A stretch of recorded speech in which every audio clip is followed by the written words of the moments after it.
पढ़ेंगे कितने टाइप का फोर्स होता है। तो पहला कांटेक्ट फोर्स, दूसरा नॉन कांटेक्ट फोर्स। तो कांटेक्ट फोर्स क्या होता है?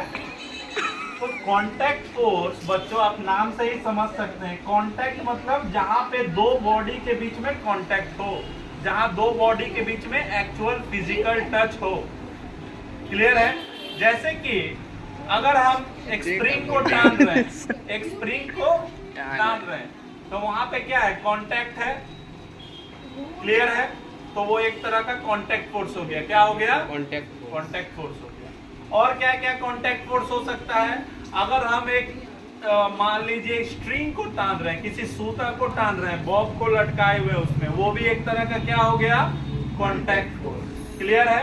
तो जहां भी बॉडी के बीच में एक्चुअल कांटेक्ट हो रहा है उसको हम लोग क्या बोलेंगे?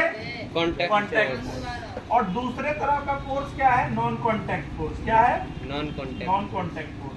नॉन कांटेक्ट फोर्स का मतलब जहां दो बॉडी के बीच में फोर्स तो काम कर रहा है लेकिन कोई कांटेक्ट नहीं है, कोई कांटेक्ट नहीं है। जैसे कि इलेक्ट्रोस्टैटिक फोर्स, जैसे कि इलेक्ट्रोस्टैटिक फोर्स।